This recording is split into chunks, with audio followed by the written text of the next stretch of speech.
إن الحمد لله نحمده ونستعينه ونستغفره ونعوذ بالله من شرور أنفسنا من سيئات أعمالنا من يهده الله فلا مضل له ومن يضلل فلا هادي له أشهد أن لا إله إلا الله وحده لا شريك له وأشهد أن محمدا عبده ورسوله يا أيها الذين آمنوا اتقوا الله حق تقاته ولا تموتن إلا وأنتم مسلمون يا أيها الناس اتقوا ربكم الذي خلقكم من نفس واحدة وخلق منها زوجها وبث منهما رجالا كثيرا ونساء واتقوا الله الذي تساءلون به والأرحام إن الله كان عليكم رقيبا يا أيها الذين آمنوا اتقوا الله وقولوا قولا سديدا يصلح لكم أعمالكم ويغفر لكم ذنوبكم ومن يطع الله ورسوله فقد فاز فوزا عظيما أما بعد إن أصدق الحديث كتاب الله وخير الهدي هدي محمد صلى الله عليه وسلم وشر الأمور محدثاتها وكل محدثة بدعة وكل بدعة ضلالة وكل ضلالة في النار Matindo kunamba nujira majivuga Allah azza wa jalla nanyiri buyinzira nanyiri busobozi kubuli nsonga yonna tumutendereza n'amatenda agamalungira majivu nga tumusuuta nga tumuwaana nga bwagwanidde omulezi waffe tumwebaza ebyengera byonna byatuwa nga ekyengera ekisingira ddala mu byonna kikyengera ky'obuyisiraamu ekyo kye tusiimira tumwanjagira kitukuumire tutuka okumusisinkana nga tukyali ddala ku mulamwa tumwanjagira tutaasa omubisitaani okutulabankanya okutusuza omulamu ogwo tumwanjagira asa okusaasira n'emirembe ku mubaka wa Muhammadin sallallahu alaihi wasallama oyo gwe yatutumira nga kyakusaasira eri ebitonde byonna okusaasira okwo n'emirembe tumusaba kube nga kubonera ddala abantu b'ennyumba ye ne basahaba be bonna n'abo bonna abamugoberera okutuusiza ddala ku lunaku lw'ensonga baddu ba Allah bulungi abakkiriza kyengera ky'amaanyi okuba ntuyingidde ennaku zino ennaku 10 ezo Allahu azza wa jalla zayogerako ze yalayira wal fajr wal layalin ashr wash-shaf'i wal watr ennaku ezo ze yalayira Ummaka Muhammadin sallallahu alaihi wasallam nazogerako mu hadisi ya Ibn Abbas gitumanyi obulungi ma min ayyamin al-amalu salihu fihinna ahabbu ila Allah ta'ala min hadhihi al-ayyami al-ashr Nabbi sallallahu alaihi wasallam yazogerako nagamba teriyo mirimu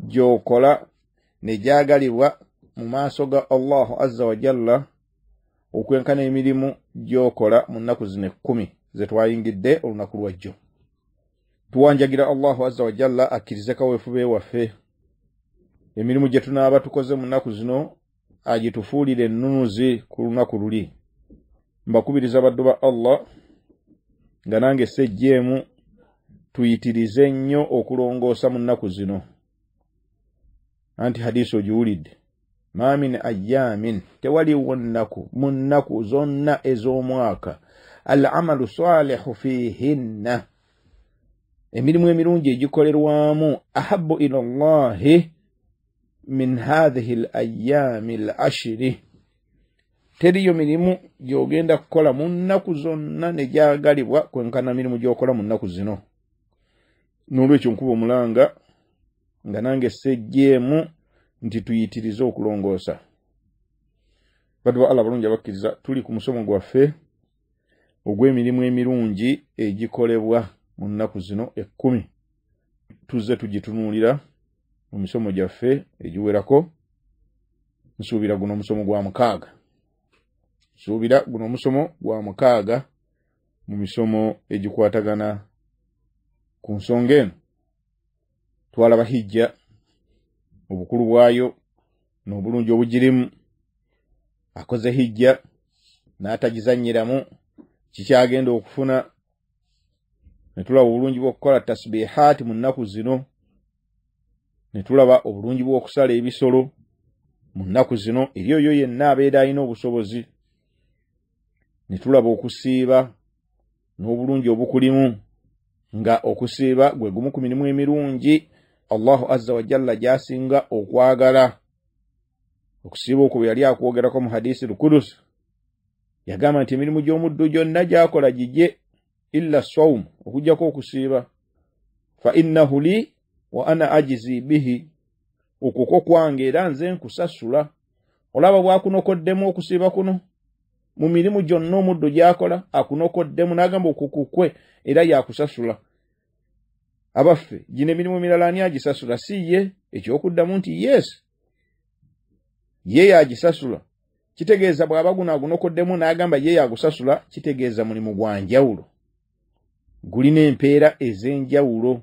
Allahu azza wa jalla zaagugabirako. N'olwekyo tuyitiriza okusiiba ennaku zino 10. Bwe tugamba 10 tetutegeeza nti n'olw'10 lusiibiremu, tutegeeza ennaku 9 ezisooka. Lwaki? Olw'10 terusiibwa nga bwe tugenda okulaba, kuba ekyo kyekinyusi ky'omusomo gwaffe olwaleero. Abakugu batugamba nti wala yuswamu yawma al-iidaini wala ayyamu tashriqi, era tetukkirizibwa kusiiba nnaku za Eid ebbiri awamu n'ennaku ez'okwanika ennyama, ennaku 3 eziddirira olunaku lwa Eid al-Adha. وقد ثبت عن أنس بن مالك رضي الله عنه مرفوعا أن رسول الله صلى الله عليه وسلم نهى عن الصوم 6 أيام من السنة. حديث يا أنس بن مالك agamba nti mazima ddala omubaka Muhammadin sallallahu alaihi wasallama yatugaana okusiiba ennaku 6 mu mwaka. Yatugaana okusiiba ennaku 6 mu mwaka, n'atandika okuzimenya.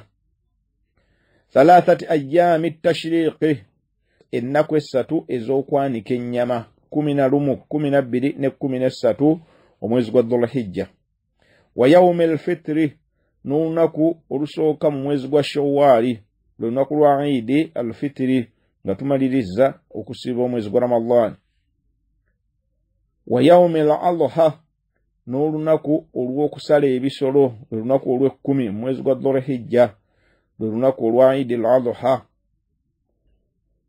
Wa yawmil jumu'ah mukhtassatan min al-ayyami, mukhtassatan min al-ayyami, n'olunaku olw'ejjuma okulusinga olinga out, okulusiiba n'olulonda mu nnaku zonna noga nze ngenda kusiiba nga tiwaliwo nsonga.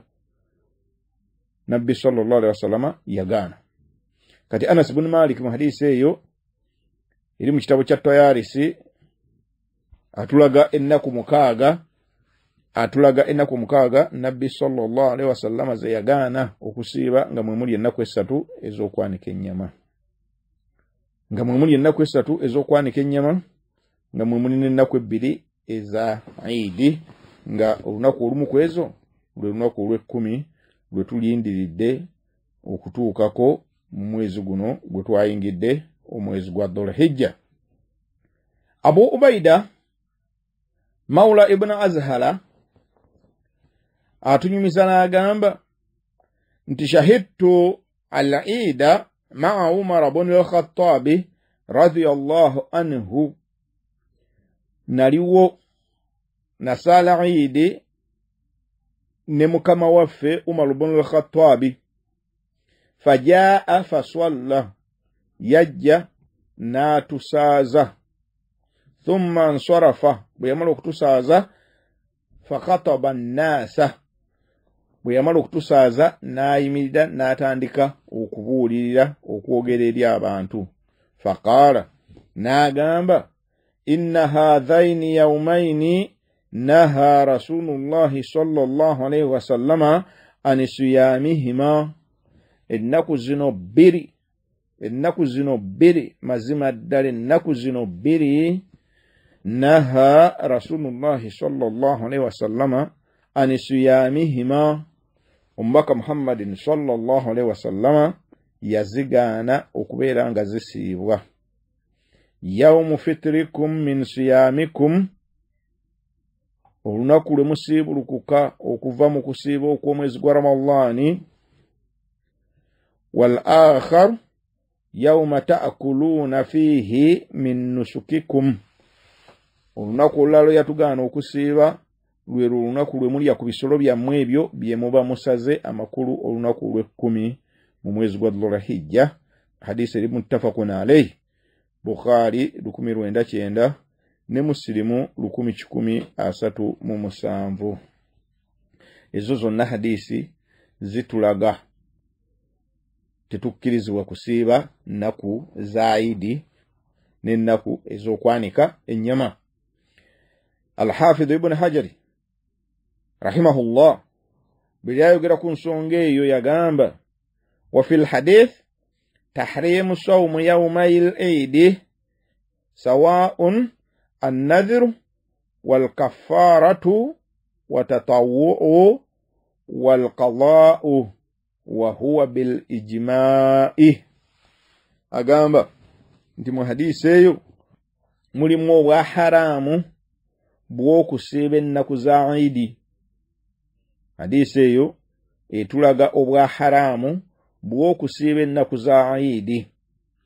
N'agamba kakibe nga olina olunaku lwe weeyama oba oli mu kuwa mutango al-kaffara, ng'oli mu kuwa mutango, watatawwu'u obenga osiiba okusiiba okwa kyeyagalire, wal qadaa'u obenga oliwa ng'olina ennaku ze walya mu Ramadhaani ng'oliwa tokkirizibwa. Agamba nti wa huwa bil ijma'i, ekyo nno kyegattibwako abamanyi bonna, ekyo nno kiriko okwegatta kw'abamanyi. Imam Nawawi naye bwe yali ayogera ku nsonga eyo yagamba nti waqad ajma al-ulama'u ala tahrimi sawmi hadhaina al-yawmayn bikulli halin. Imam Nawawi yagamba, ono Imam Nawawi tummanyi rahimahullah eyakola sharhe ku kitabo kya Imam Muslim nga nnyonnyola ahadithi ezirimu, yagamba waqad ajma al-ulama'u abamanyi beegatta ala tahrimi sawmi hadhaina al-yawmayn, abamanyi bakyegattako nti kiri haramu okusiiba ennaku zino ebbiri, bikulli halin, mu buli mbeera yonna tokkirizibwa kusiiba ennaku zino bbiri, sawa'un swamahuma anin nadhirin, kobenga okusiiba kuno osiiba okusiiba okw'okweyama, au tatawwu'in oba osiiba okusiiba okwa kyeyagalire, au kaffaratin oba osiiba okusiiba okw'omutango, au ghairi dhalika oba ekitali ekyo, kakube kusiiba kwa kikaaki, mu buli mbeera yonna tokkirizibwa kubeera nga osiiba mu nnaku zino ebbiri, ennaku eza Eid, Eid al-Fitri ne Eid al-Adha. Obujulizi bungi mu ahadith za Nabbi sallallahu alaihi wasallama ne mu bikolwa by'abasahaba ebitulaga obwa haramu bw'okusiiba ennaku ezo n'okusiiba ennaku esatu ez'okwanika ennyama. Ibn Musayyib agamba nti anna Rasulullahi sallallahu alaihi wasallama amara Abdillahi ibn Khudhafa an yatuufu fi ayyaami Mina. Nabbi sallallahu alaihi wasallama yalagira sahabi ono ayitibwa Abdullahi ibn Khudhafa kugenda okwetooloola ennyumba mu nnaku zino ez'Emina, mu nnaku ez'Emina, nnaku ki 11, 12, 13 z'ennaku ez'okutuula Emina.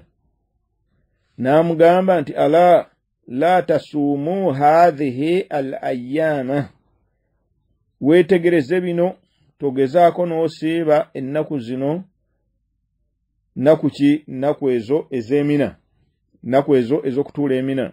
Fa innaha ayyaamu aklin wa shuribin wa dhikri llahi azza wa jalla, ezo nnaku za kulya na kunywa, wa dhikri llahi azza wa jalla, nnaku za kulya, kunywa na kujjukira Allahu azza wa jalla. Hadisi eri mu kitabo kya Tawawi, Imam Ahmad naye yagiwandiika, ojja gisanga ne mu sahiha eya Sheikh Albani rahimahullah rahmatan wasi'a. Hadisi ene kikolo kyayo ojjajisanga mu kitabo kya Imam Muslimu, naye nga mu kitabo kya Imam Muslimu ekoma wali ayyamu aklin wa shuribin, naye mweno riwaya yajira mu kitabo kya Tahawi Sheikh Albani gye yakona mu stampu kweyongerako wa dhikrillahi azza wa jalla, n'okujjukira Allahu azza wa jalla.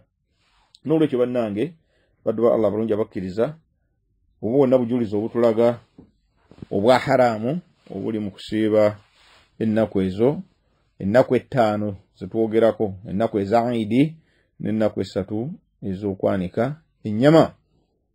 Wakad rawa Abu Murra mawla Ummi Hani radiyallahu anha, ono muweereza wa Ummu Hani tumumanyi yali mwanyina wa Nabbi sallallahu alaihi wasallama, kuba yali mwanyina wa Ali ibn Abi Talib, muwala wa Abu Talib. Kati omuweereza ono atunyumiza n'atugamba nti annahu dakhala ma'a Abdullah ibn Amr ala abihi Amr ibn al-As radiyallahu anhuma. Ono omuweereza wa Ummu Hani olunaku lumu yali ne Abdallah omutani wa Umar ibn al-As, ne bayingira ewa kitaawe, batambula ne bagenda ewa kitaawe ono Amr ibn al-As. Fakarraba ilayhim at-ta'ama, kati bwe bagenda ewa kitaawe wa Abdallah ono kyava abawa ebyokulya. Bw'abawa ebyokulya faqala kul, n'abagamba mulye. Faqala inni swa'imun, mutabani we kyava muddamu n'amugamba nti nze nasiibye. Ono mutabani we Abdallah tumumanyi yali musajja musiibi nnyo, ate yali musajja musomi nnyo wa Qur'ani. Bw'ogenda mu Bukhari hadisi mweziri ezitulaga sahabi ono bwe yasika omugwa ne Nabbi sallallahu alaihi wasallama ku bigambo by'okusiiba ennaku zino eza sunna, kuba ye yabeeranga asiibye all the time. Nabbi sallallahu alaihi wasallama namugamba nedda, okusiiba okwo kwosiiba it's too much, kijja kukuleetera amaaso g'okwonooneka, omubiri gwo gukuyinako rights, n'olwekyo kendeeza siiba ennaku 3 zokka mu mwezi. Namugamba ya Rasulullah, nze nina amaanyi gange. Namugamba kale siiba ennaku 5. Namugamba nedda ya Rasulullah, nina amaanyi gange. Namugamba kale 7. Ne bagenda nga bawanyisiganya ebigambo mpaka lwe yatuuka ku nnaku 15. Namugamba nti nno kale siiba okusiiba kwa Nabbi Daawuda, kuba teriyo okusiiba kwa sunna kusinga kusiiba kwa Nabbi Daawuda. Kana yasuumu yawman wa yaftiru yawman, yalyanga lunaku ate n'asiibulukuka lunaku. N'olwekyo sahabi ono yali mukugu nnyo mu kusiiba. Era olabye wano ayingidde wa kitaawe, kitaawe amugamba nti emmere yiyo lya, amugamba nti inni swa'imun, nze nasiibye. Faqala Amrun, kitaawe kyava amugamba nti kul, nedda ssebo ly'emmere.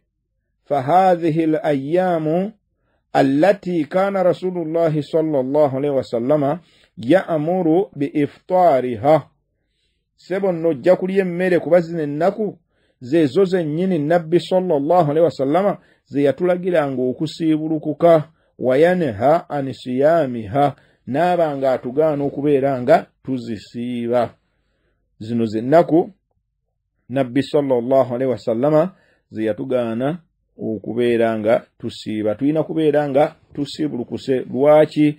Nnaku za kulya, nnaku za kunywa, nnaku za kujjukira Allahu azza wa jalla. Kati Abu Dawuda, ono Imamu Abu Dawuda rahimahullah, eyawandika hadisi eno mu kitabo kye ku nnamba 2418, yagamba nti nno qala Malikun, Imam Malik yagamba, kuba ono Abu Dawuda yasoma nnyo ku Imam Malik. Agamba nti Imam Malik yagamba wa hiya ayyamu tashriqi, ennaku zino ono sahabi Amru ibn al-As zagambye nti nno fa hadhihi al-ayyam allati kana Rasulullah sallallahu alaihi wasallam ya'muru bi iftariha wa yanha an siyamiha, ennaku ezo zabadde ayogerako Imam Malik agamba nti no wahiya ayyamu tashriqi zennaku ezimanyiddwa nga ez'okwanika ennyama 11, 12 ne 13 mu mwezi gwa Dhulhijja, ennaku eziddirira olunaku olwa Eid. Baganda bafe ababeera Emina abagenze mu mikolo egya Hijja ennaku zibakubiramu ebiwajja ebisatu buli lunaku. Owa Awnul Ma'bud ekitabo ekinyonyola ahadithi eziri mu kitabo kya Abu Dawuda, Sunani Abi Dawuda, agamba nti wakhtalafu fi ta'yin ayyam at-tashriq, agamba nti abamanyi bayawukanamukko ku kulaga ennaku zino ez'okwanika ennyama ze ziriwa.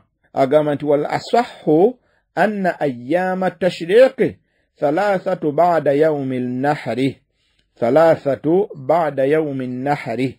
Agamba nti ekituufu nno ennaku zino ezoogerwako ez'okwanika ennyama ze ennaku 3 eziddirira olunaku lw'okusala ebisolo. Yawm an-nahri lwe lunaku olw'ekkumi mu mwezi gwa Dhulhijja lwe tuyita olunaku lwa Eid al-Adha.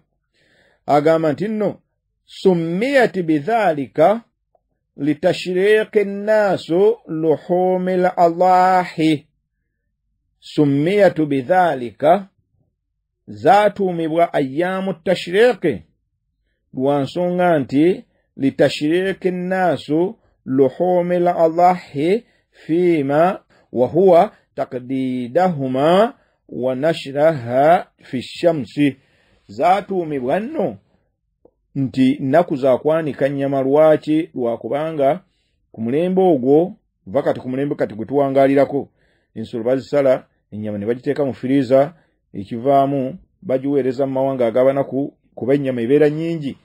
Tebereza abantu aba bagenze mu Hijja babeera mu millions, kati bangi kubo babeera basaze ebisolo.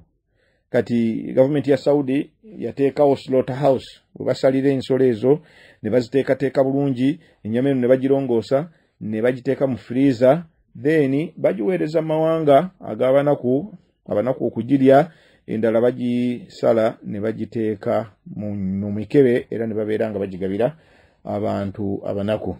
Kati ku mirembe egy'edda tewaaliwo oyo technology. Kati ennyama eno bwe bagisalanga okugikuuma nga tennaba kwonooneka bajaanikanga ku musana. Tumanyi mu ddungu omusana gubeera muyitirivu.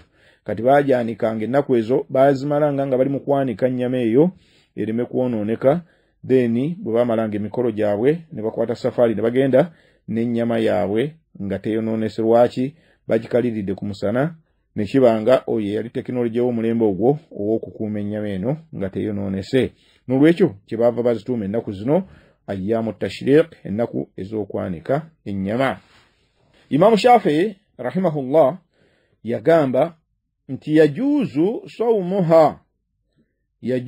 sawmuha lilmutamatti'i idha lam yajid alhadi wala yajuzu lighairihi. Imam Shafi'i yayogera ku nnaku zino yagamba nti kikkirizibwa okuzisiiba eri abo abakoze hijja eyatamattu nga bagasse hijja ne umura, amakulu nga basoose kola umura ne beeyambula ne balinda olunaku yawmu tarwiya ne baddamu ate ne bambala ne bagenda ne bakola emikolo gya hijja. Kati okuyingiza umura mu hijja, okuyingiza umura mu myezi gino egya hijja olina okuwa omutango. Kati omutango ogwo kubeera kusala kisolo. Kyovola nti abantu abasinga obungi basala ebisolo kuba Nabbi sallallahu alaihi wasallama yatukubiriza nnyo okukola hijja tamattu. Okukola hijja tamattu. Hijja tamattu bw'ogenda e Makka mu myezi gino egya hijja n'okola umura, kitegeeza nti oyingiza umura mu hijja. Kati okkirizibwa okweyambula n'ova mu mizizo n'okola byonna ebibadde bikugaanibwa okutuusa ku lunaku olw'omunaana, n'oddamu n'oyambala olwozzeemu mu mizizo n'okola emikolo gyonna nga bigikolebwa okutuusa lw'ogimaliriza. Kati Imam Shafi'i agamba nti omuntu oyo abeera akoze umura mu myezi gino egya hijja idha lam yajid alhadi naba nga talina kisolo kino kyakusala ng'omutango oyo akkirizibwa okusiiba ennaku zino essatu wala yajuzu ligairihi tewali omulala akkirizibwa okujjako oyo yekka. Agamba nti nno wahtajja haulai bihadithi al-Bukhari fi sahihihi an ibn Umar wa Aisha radiyallahu anhum. Besembesa hadisi ya Aisha era nabwe kityo ne Abdullah ibn Umar nga hadisi ne mu kitabo kya Imam Bukhari ku namba 1998 bagamba ki mukoddomi wa Nabbi sallallahu alaihi wasallam ne mukyala we radiyallahu anhum bagamba ki qala lam yurakhasu fi ayyam at-tashriq an yusamna illa liman lam yajid al-hadiyah.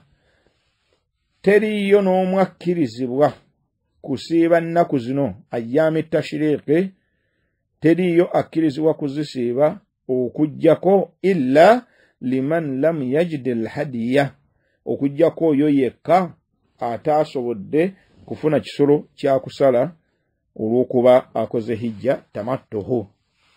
Agamba nti wayuqaalu laha aidan al ayyam al ma'dudat wa ayyami mina ennaku zino ziyitibwa ennaku embale nga Allahu azza wa jalla bwazoogerako mu Qur'ani ayyama ma'dudat era ziyitibwa ayyami mina ennaku ez'okutuula emina wa hiya al-hadi 'ashara wa thani 'ashara wa thalith 'ashara min dhil hijja ennaku ezo ze 11 ne 12 ne 13 mwezi gwa Dhulhijja. Walima qala Rasulullah sallallahu alaihi wasallam linnas era kulwebi ebigambo bya Nabbi sallallahu alaihi wasallam yagamba abantu hadisi eri muttafaqun alayhi. Nabbi sallallahu alaihi wasallam agamba ki agamba man kana minkum ahada fa innahu la yahillu li shay'in haruma لا يحل لشيء حرم منه حتى يقضي حجه.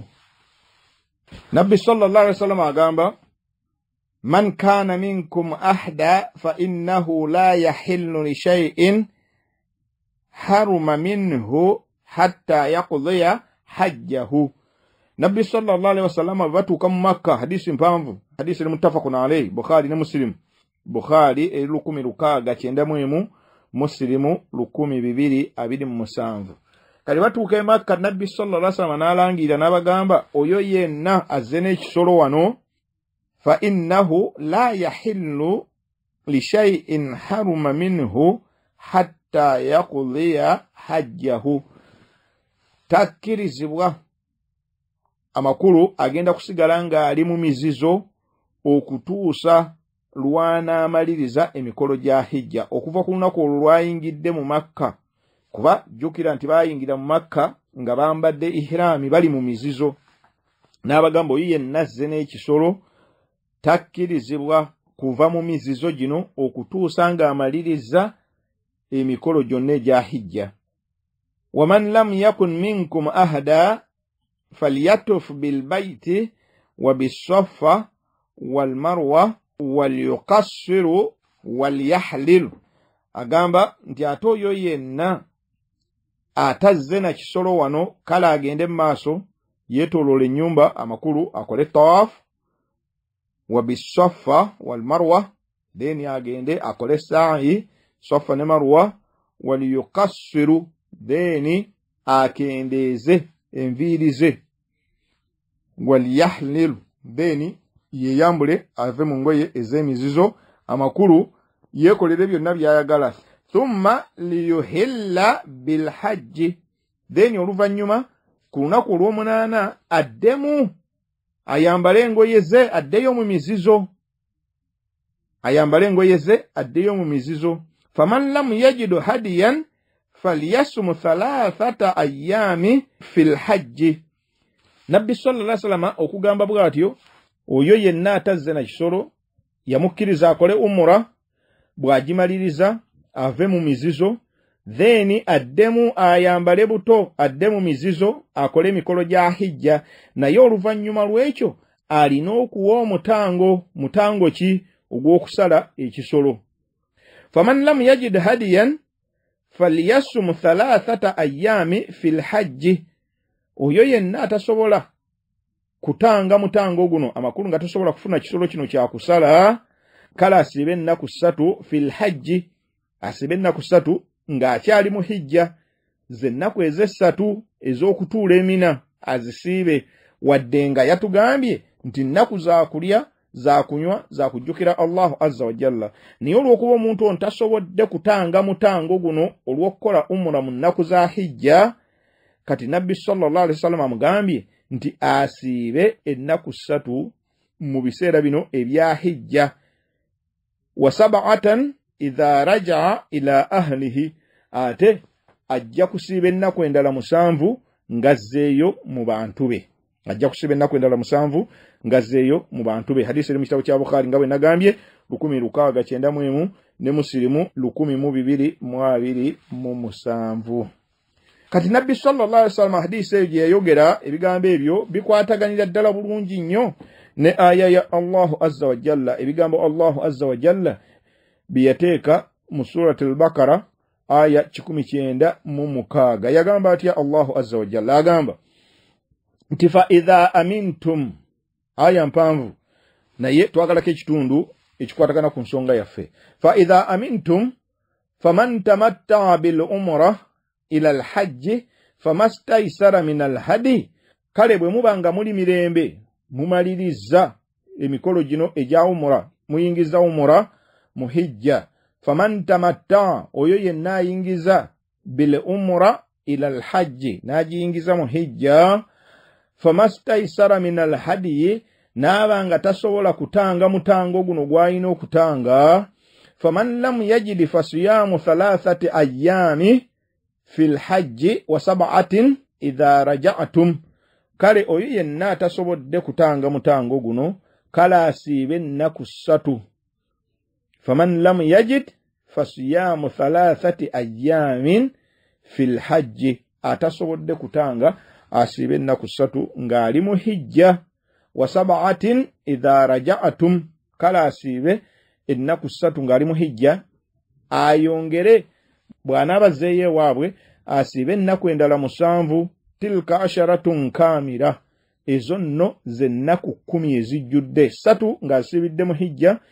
7 ng'agusiibye ng'azzeeye waabwe dhalika liman lam yakun ahluhu hadhiri almasjidi alharam dhalika liman lam yakun ahluhu hadhiri almasjidi alharam ekyo kiri kwoyo simutuuze wa mu Makka muno abantu be siba mu Makka amakulu nga yazze buzi n'ava ewaabwe gy'avudde nga bw'olaba bano basahaba bwe baava gye baava Madina n'ebitundu ebyetoolodde ne bajja okukola hijja kati nga balina okuddayo ewaabwe n'olwekyo si batuuze ba mu Makka n'olwekyo kino kikwata kwabo abatali batuuze ba mu Makka agamba nti nno wattaqullah mazima ddala mutye Allahu azza wa jalla wa'lamu anna Allaha shadidul iqab ate era mukimanye nti mazima ddala Allahu azza wa jalla bwe kutuuka okubonereza ye mukambwe nnyo ebibonerezo bye bibeera bikambwe nnyo n'olwekyo baddu ba Allah bulungi abakkiriza aya eno eri mu surati al-Baqara aya 19 Allahu azza wa jalla atusaliddewo eggoye n'akakasa ebigambo nabbi sallallahu alaihi wasallam byatugambye oyo yenna abeera ayingiza umura mu hijja alina okuwa mutango naye bw'aba tasobodde kuwa mutango kale asibe ennaku 3 faman lam yajid fasiyamu 3 ayamin fil hajji aba tasobodde kuwa mutango guno asibe ennaku 3 mu hijja kati kituzaayo nti oyo yenna atasobodde kuwa mutango yeyekka akkirizibwa okusiiba ennaku zino kyekyo Imaamu Shafii kye yatugambye waggulu yajuuzu sawmaha lilmutamatti'i idha lam yajid alhadiyi kikkirizibwa okusiiba ennaku zino eri oyo aba akoze hijja eyattamattu naye nga talina kisolo. Wala yajuuzu li ghayrihi, tewali omulala yenna akkirizibwa kusiiba nnaku zino. N'olwekyo baddu ba Allah bulungi abakkiriza, ekinyusi ky'omusomo gwaffe ogw'olwaleero biidhinillah tubadde tutunuulira obwa haraamu obuli mu kusiiba ennaku ez'ettaano, 2 eza Eid al-Fitri ne Eid al-Adha. Basically ennaku 4 mu mwezi guno ogwa Dhul-Hijja ziri haraamu okuzisiiba. Ziri haraamu okuzisiiba. Olunaku lwa Eid, olunaku lw'e10 ne ayyamu tashriki, olunaku lw'e11, olw'e12 n'olw'e13 mu mwezi guno ogwa Dhul-Hijja tokkirizibwa kuzisiiba nnaku za kulya, nnaku za kunywa, nnaku za kujjukira Allahu azza wa jalla. N'olwekyo baddu ba Allah bulungi abakkiriza, ebyo Allahu azza wa jalla byatusobozesezza okuba ntwejjukanya nabyo olwaleero nga tubadde tutunuulira obwa haraamu obuli mu kusiiba ennaku olunaku lwa Eid n'ennaku essatu eziddirira. Mpanjagira Allahu azza wa jalla w'ekisa ekingi ebigambo bino abifuule bya mugaso nnyo eri abo ababiwulira, era abifuule bya mugaso nnyo eri ffe ku lunaku lw'ensonga, abitutere ku minzaani zaffe ez'ebirungi, abitufuulire ennunuzi. Maliriza mpanjagira Allahu azza wa jalla w'ekisa ekingi ateekemu abo abawulira ebigambo ne batwalamu ebyokka eby'omugaso ebirungi byonna ebitidde ku lulimi lwange. Allahu azza wa jalla yansobozesezza okubibatuusaako. Ensobi ezibadde muzange enganze mulaajanira abeere ng'azinsonyiwa era mulaajanira aleme okuzibafuulira ekibawuza. ربنا تقبل منا إنك أنت السميع العليم وتوب علينا إنك أنت التواب الرحيم. ربنا آتنا في الدنيا حسنة وفي الآخرة حسنة وقنا عذاب النار. اللهم إنا نسألك الهدى والتقى والعفاف والغنى. اللهم اهد الظالمين بالظالمين واخرجنا من بينهم سالمين. اللهم آت نفوسنا تقواها وزكها أنت خير من زكاها أنت وليها مولاها. اللهم إنا نسألك الهدى والتقى والعفاف والغنى. اللهم يا مقلب القلوب ثبت قلوبنا على دينك. وصلى الله وسلم وبارك على محمد بن عبد الله النبي الأمي وعلى آله وصحبه وسلم والحمد لله رب العالمين. سبحانك اللهم وبحمدك أشهد أن لا إله إلا أنت أستغفرك وأتوب إليك. والسلام عليكم ورحمة الله وبركاته.